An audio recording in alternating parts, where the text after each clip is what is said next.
Hey, how you doing? So basically what I'm going to be doing now is changing the plugs on my BMW e90. Let's see how we go. Here are the tools that you're going to need. 8mm socket and a driver. That's to get the microfilter and the covers off, and then of course the main bracket. A flat screwdriver. The flat screwdriver is to help get the connectors off. Phillips screwdriver I use to help get the coils out. It should be a thin Phillips screwdriver because you actually put it in just above one of the contactors, and if it was too thick you could damage the contactors. You could of course also use the flat screwdriver for this. Reason that I chose to use the Phillips is it was slightly meatier and not quite as flimsy as the flat that I had. An E14 torque socket, that was to get the strut off. The strut goes over the cover, and which goes over the spark plugs, and without taking the strut down, or up should I say, you're not able to actually get that cover off. Torque wrench, which will obviously help you tighten and loosen, and then an extender, very important, and a 16mm spark plug socket. Plugs that I'm using are laser iridium NGKs. Had a look all around, and that seems to be really what you got to use. Okie dokie, so that's my car with its bonnet up. First thing that I have to remove is the microfilter. So I would start with these bolts over here, or nuts should I say. There's one over there, and then there's two up in the front here. I've got to be honest, the one thing that's daunting me a little bit is this section over here with this cable cover. Okay, there we go. So we've got the all the nuts out. It's pretty easy to get the microfilter out. You just put it up, give a little bit of a jolt, and there we go. And that's what we end up with. Just in case you're interested, there's the microfilter there. Right, so now I need to remove both covers on the side of the microfilter. I've already done that one for now. What we're going to do is we're going to basically over here, there is a tie down just over there that you can see. There's one on the other side. Let's see if I can point it out. It's over there. And then there's this little guy over here, which you basically just slide forward once you've got those covers off, and it will basically allow it to come up. So let's see what happens when we do that. So there we go, there's one. This one is quite easy to do. You pull the filter back quite, or the cover back quite far, and it will just come loose. Alright, so next step, given that I've got to get to this section over here, will be to remove this bracket, if you like. There are two bolts that hold it down, two nuts. There's one. And here, there's another one here somewhere. There it is. Is that it? I think that's it. And then I presume that it probably just slips forward as you come here. But there are a number of connections that need to be taken out before you pull it out. We're going to get to this cowling cable section in a minute.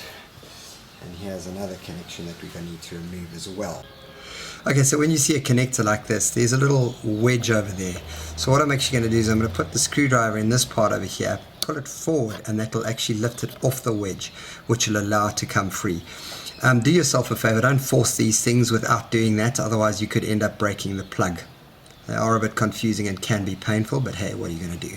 So you can see what I've done. I mean, this is extremely rough, but I've basically put the screwdriver underneath that little thing to lift it off the wedge, which sits over there. And then you just pull the plug forward. So there we go, I've taken out the connecting cables on the side here. As you can see, I've taken out the two nuts, or bolts in this case, screw bolts, and there we go. And what we get is this. Now my next step and challenge is going to be to basically release this here. Turns out that it's actually quite easy. You literally give it a firm pull, you put it forward towards you, like that, and there we go. So that's now independent there. So we can now move on to the next stage, which is, I'm not sure where.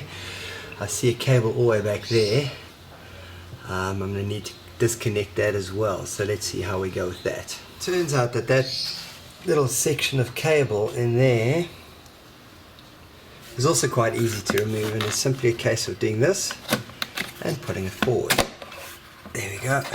So now we should have quite a lot more movement. So we'll fight with this in a minute and see how we go. Frighteningly enough, this has gone far quicker than I thought it would, and whenever that happens, there's always some sort of curveball waiting for you around the corner. Part of pulling this section out over here, you've got this little piece that's connected over here that slides in. So all you do is you just pull it sideways, and then that'll release it over there. Not sure if there's one on the other side. Let's go and look. Oh yeah, there we go. So let's actually pump that. And there we go. So now that's released. Okay. Obviously taking care not to tear it. Won't lie, that was a bit rougher than I would allow an apprentice to do if I was working with one. Okie dokie. So basically, to release this piece, you just pull it forward. It kind of slides in underneath. So now I have it entirely. Let's just see if I can get it off with one hand without knocking or breaking anything. There you go. Okay, so there we can see I've released everything.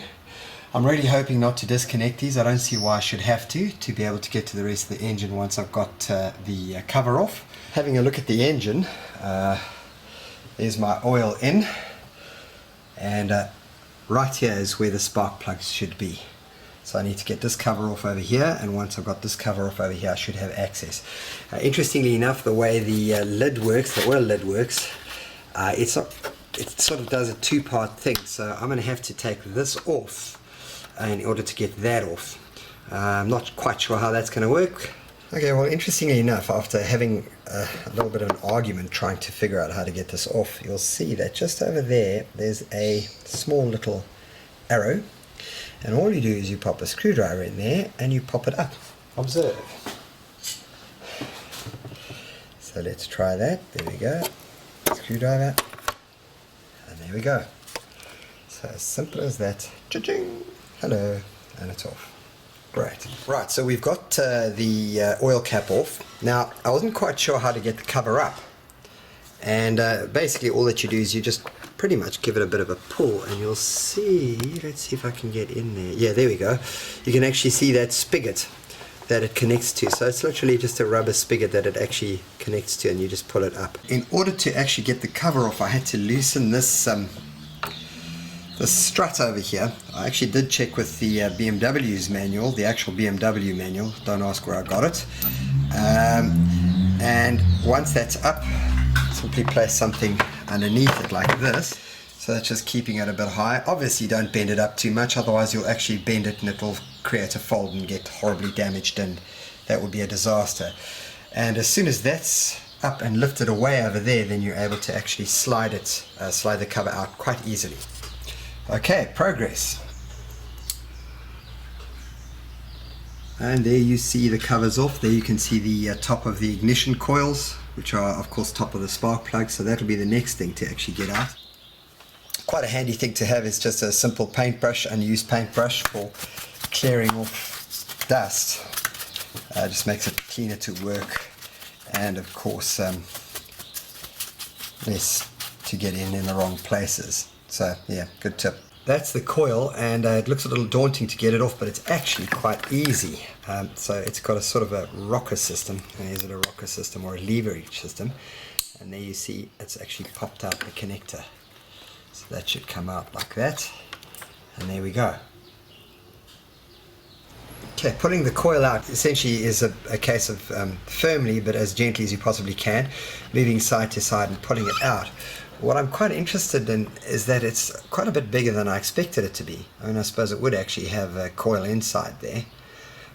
The one area where I may be about to come into a problem is that's pretty deep down there, and I think the extent that I've got is not going to actually go in there, and I might need to go and get hold of another extender to be able to reach that plug. We'll see. Coils were particularly difficult as you start coming into these areas where you just don't have much to sort of hold on to. So what I did was I basically used a Phillips screwdriver.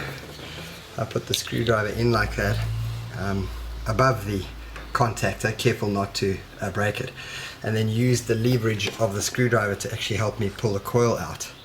The trick is to obviously just be gentle, you know, sway it side to side, firm, don't just flip and shove it in there and go hell for leather, otherwise you're likely to break something, and that will be an expensive mistake. But it's held in by this rubber boot, and that rubber boot will come loose, so just give a little bit of a jiggle, be firm, and it'll pop out. There you go. So we finally got the plugs out, or one of them anyway, and yeah, no prizes for guessing which is which. So it turns out the extender that I have is going to be too short because it sits very deep. It sits almost about as deep as my finger is right now. So I'm able to get them out, but when I have to put the torque wrench in there, it's not going to actually fit. So this is probably a rookie mistake. I ran into a problem in that there's a little piece of rubber down there. Can you see that? The socket kept on disconnecting. So what I've actually done here, I don't know if you can see that, but I've actually jammed in some plastic so that there's a much tighter grip, so it's not likely to disconnect. Because the problem is, once it's in there, it's very, very difficult to get hold of. Eventually I used a piece of wire. It's just taken me nearly 20-25 minutes just to simply get this bugger out. Right, so I'm busy putting it back together again. Everything has gone pretty much as you'd expect it to, with the exception of one small thing. Have a look here. I put a bit of upward pressure on this guy, and when I say up, I mean a bit. I'm talking very, very light, and it broke. So be very careful with this. It seems to be quite brittle.